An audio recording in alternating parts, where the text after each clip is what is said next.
Hello everyone, welcome to GGN. Today is Monday, March 25th, 2013. I'm Darko.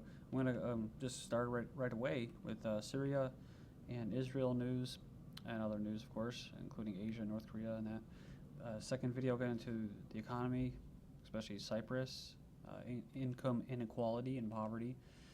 And then in the third video, I'll get into some war on terror, liberty, sovereignty, with a little bit of eugenics sprinkled in there. So we have propaganda. Fox News analyst says very high probability Iraq hid WMDs in Syria. So the two big forms of propaganda coming out of the West are against North Korea and WMDs in Syria right now. If you haven't watched television, which is probably good if you don't. But it says here, this bit of propaganda is only used to throw some crap up against the wall and see if it sticks. If it doesn't, then there will be more sock puppets, with talking points on Syria. There is zero verifiable information in McCurney's report. An Iraqi major general said something, but what is his name? Is he still in position today? Could he shed some light? So it says here, if Saddam Hussein had WMDs, he would not be handing them over to Shiite governments that he is not in good terms with. It is obvious that there are gears at work attempting to create an impediment to go to war in Syria. These chemicals, or this chemical weapons story, that even the Obama regime is very skittish about, is also part and parcel of their handiwork. Syria militants behind Syrian chemical attack. Most of you already know this if you see my reports and other alternative news. Intelligence reports say foreign-backed militants fighting against the Syrian government have carried out the chemical attack that killed 25 people. It's interesting too because you're hearing that there was an attack. This is if you're watching mainstream media. There wasn't attack. There was attack, there was an attack, there was attack, and if there was attack, then it was definitely the Assad government. If there, it would definitely not be the rebels. But if the rebels were doing it, then there was an attack. The preliminary investigation suggests that the chemical weapons used in the Syria and the attack was a lacrimatory agent, not a nerve agent. And remember, we just covered MI6. MI6 was actually in Syria collecting ground samples, dirt samples, that the deaths were caused by suffocating on chlorine-based gas that was injected into a rocket. The use of the agent, which is a lower-tech solution, suggests that foreign-backed militants in Syria have developed the capability to make crude but lethal chemical agent devices on their own. The West drops Syria WMD narrative as evidence points to Western armed terrorists. For the US, UK, France, and its regional partners, including Israel, Saudi Arabia, Turkey, and, of course, Qatar, nothing would have suited their interests more than if the recent chemical attack reported in Aleppo, Syria turned out to be or could have been portrayed as being the work of the Syrian government, or even loose weapons that had fallen into the hands of al-Qaeda terrorists. The West both arms and condemns simultaneously. However, a strange silence has fallen across the Western media regarding the chemical attack, which Israel had even claimed to have confirmed. But it says a recent report coming out of London Telegraph has convincing evidence that implicates the West terrorist proxies as the perpetrators and go far as explaining the otherwise silence exhibited by Wall Street and London's propaganda machine. Titled Syria's Chemical Weapons Finger Pointed at Jihadists. The military's version of events is the homemade rocket was fired at a military checkpoint situated at the entrance to the town. The immediate effects were to induce vomiting, fainting, suffocating, and seizures among those in the immediate area. Second source, a medic at the local civilian hospital, said that he personally witnessed Syrian army helping those wounded and dealing with the fatalities at the scene. That Syrian soldiers were among the reported 26 deaths has not been disputed by either side. And most of you remember this. CNN reported it in December of last year. The U.S. and some European allies are using defense contractors to train these Syrian rebels on how to secure chemical weapons stockpiles in Syria. Russia says UN chemical weapon probe must focus on Syrian militants. Russia says the UN probe into the alleged use of chemical weapons in Syria should focus exclusively on their use by the foreign-backed militants, usually al-Nusra, al-Qaeda-linked terrorists. So he says that Ban Ki-moon's remarks that investigators should have also looked at alleged chemical attacks, saying that there have been no other chemical attacks in Syria. He criticized Ban's broader probe proposal as an attempt to turn the UN investigation into an element of additional pressure for government or regime change in Syria. And another article like last week, nothing shocks me anymore, but sometimes something does. And articles like this, I just can't believe that they actually put it out. In Raqqa in Syria, it says largest city held by Syrian rebels, Islamists provide electricity, bread, and order. So see, we call them Islamists when the West is funding terrorism, then they're called Islamists. But then, when they're fighting for their sovereignty or they're just fighting against Western imperialism, then they're terrorists instead of militants. So this is like other places, right? Like before Iraq was bombed, they had air conditioning, they had running water, they had electricity. In Libya, same thing. They've been sent back to the Stone Age right now, and now they have these quote Islamists that want to impose Sharia law, basically flying the Al Qaeda flag. This is what the Western United States has supported and funded Al Qaeda. I mean, that's a fact. It's just unbelievable they put this out here. They were saying that these terrorists are providing electricity, bread, and order. Well, that's because the same terrorists blew up a lot of the bread shops. Their job, according to the Brookings Institute policy for regime change, think tanks and stuff, and what the West and these Al Qaeda terrorists are doing, they're following a narrative, and that is to create disorder.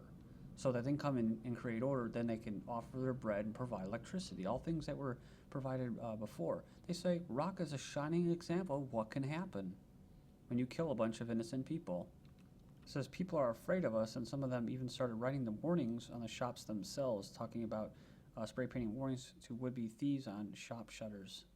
Syrian rebel coalition crumbling, president resigns. So the rebel military chief rejects new prime minister. The National Coalition for Opposition Revolutionary Forces has repeatedly claimed to be on the brink of unifying the rebel movement in a way that would facilitate more international aid. So it says this weekend, though, it looks like the Corf is on the brink of collapse as the group's president, Mr. Moaz Khatib, has announced his resignation today, citing the lack of international support as a principal reason. He had only held a position for months and was controversial in being one of the few rebel figures who gave lip service to negotiated settlement. That was only if they had actually induced regime change. But he, like his guy who's going to fill his spot, raised in Dallas, educated in the U.S. These are all Western puppets, so they're not actually ethnic. They're ethnic Syrians, but they're not Syrians. So hold on to your seats, guys. This is going to be a big, big shocker. CIA has been airlifting weapons to Syrian rebels. I just come from New York Times, so I guess it must be true now. It wasn't true before when it wasn't reported, but with help from the CIA, the Arab governments in Turkey have sharply increased their military aid to Syria's opposition fighters, or we can call them terrorists, in recent months, expanding a secret airlift of arms and equipment for the uprising against Assad, following a regime change narrative, according to air traffic data. It began small scale in early 2012 and continued throughout last fall, expanded into a steady and much heavier flow last year. So more than 160 military cargo flights by Jordanian, Saudi, and Qatari military-style cargo planes landing near Ankara, Turkey. And that's where the Turks basically arm the terrorists when they come over out of back of pickup trucks, as per the Libyan journalist. Again, you can see the hypocrisy. This was a female journalist that was abducted and kidnapped and held for ransom. She didn't even know if she was going to survive. And there was Turkish generals, Turkish military there, aiding the terrorists and conducting this swap, this negotiation, so they could raise money. It's kidnapping, kind of like what Turkey was doing with skyjacking Russian planes headed to Syria. But now you'll see articles. In Africa, a female journalist was shot dead. Right? They put that out there because then they were able to exploit the whole feminist thing to break open the continent of Africa and try to westernize it. So the U.S. military has plans to bomb and send forces into Syria, says Washington Post. They have plans ranging from aerial bombings to deploying troops to seize chemical weapons sites inside Syria, but has reservations against such moves, fearing a political backlash to the U.S. intervention as well as lack of coordination with its regional allies. If we had to go in tomorrow, I'd say we weren't ready, said an unnamed Obama regime official involved in the preparations for securing Syria's chemical weapons, quoted in the Washington Post. One thing we want to avoid is having one group securing the sites and another group bombing them.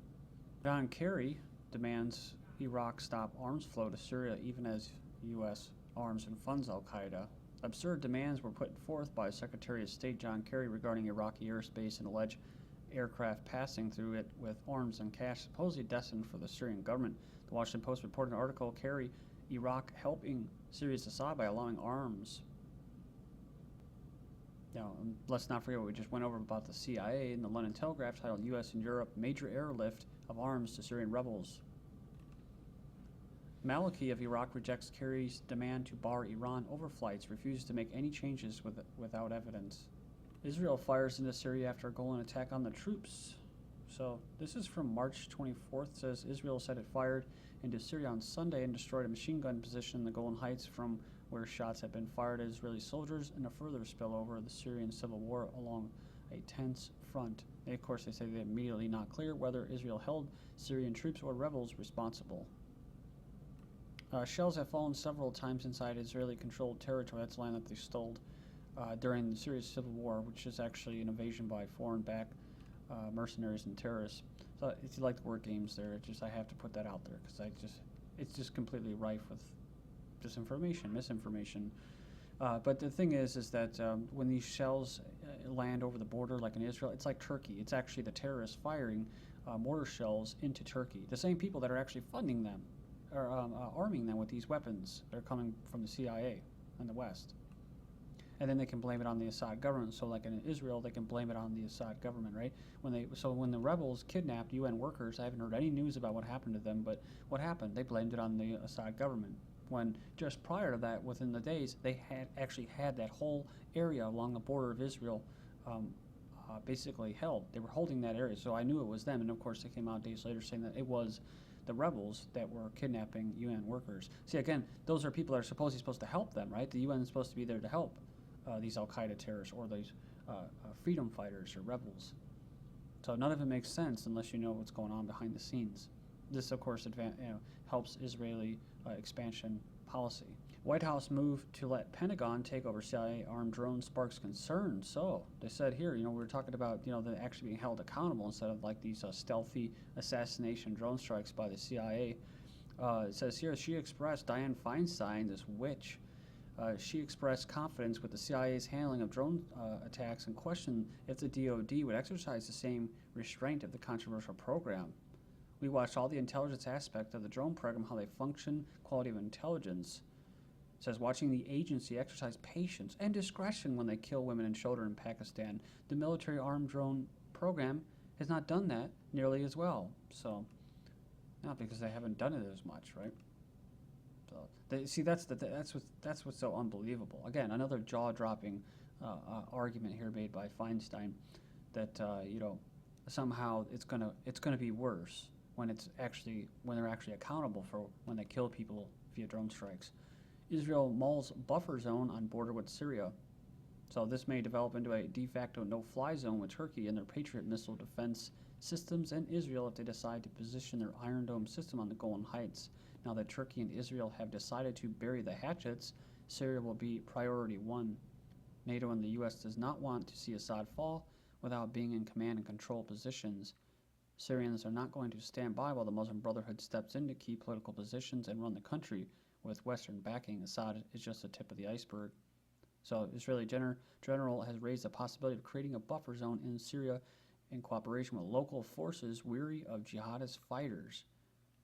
Israeli Navy or Naval Commando says we did nothing wrong in the flotilla, the Turkey aid flotilla for Palestine or Gaza. Soldiers involved in the 2010 raid express ambivalence towards the Prime Minister's apology to Turkey and says we have nothing to apologize for, saying that they didn't do anything wrong when they scaled with basically Navy SEAL Green Beret Special Forces rappelling from ropes on these protesters firing weapons. Israeli police dismantled Palestinian encampment set up during Obama's visit, which they were pissed because he didn't say anything about them. It says the encampment is part of a new Palestinian tactic to protest against Israeli settlement expansion. Libya transferring $2 billion to Egypt's bank.